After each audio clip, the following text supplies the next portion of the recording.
And according to Pusha T, he says that Def Jam tried to censor Kendrick Lamar's verse on a song that they have on the album, and eventually it turned into a back and forth of censor it, take the song off, and then from there it went to them eventually dropping Clipse and Pusha T solo. That's and crazy. then them moving on. Well, it hasn't been 15 years because of that. It was 15 years because, you know, the one brother gave up rap at one time and only wanted to do Christian rap. And, yes. And now they got back together doing rap. But I mean, they dropped a press release over the summer. And over the summer when they dropped the press release, and then remember they teased the song at the LV fashion show?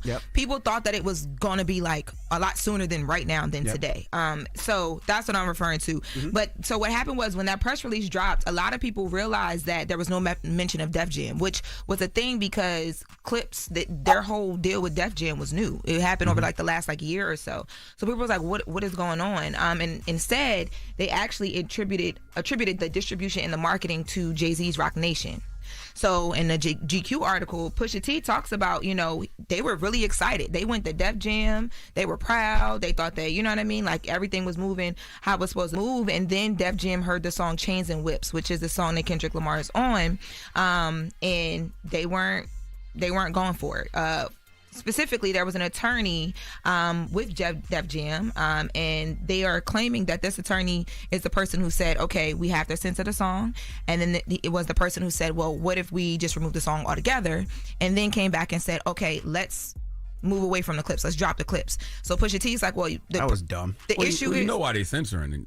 I'm sure Def Jam wanted to censor Kendrick because they're in the middle of this lawsuit with Drake. Yes, I guarantee you that has something to do with that lawsuit. Of course. Yes.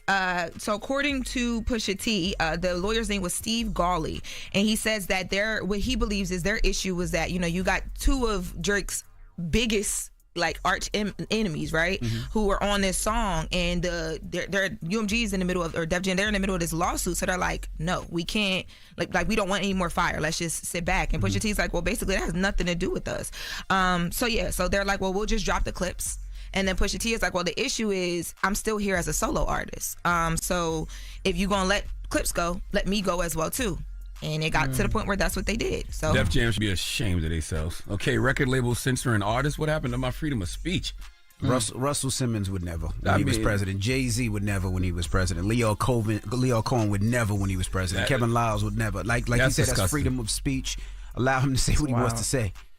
That makes no sense at all. Yeah. I mean, I agree, but. And by the way, albums like the Clipse are the type of albums Def Jam should be putting out. Yes. I call that adult contemporary hip hop, like artists that you know are just timeless and classic. Def Jam is supposed to represent a timeless classic label. That's the type of project they should be 100%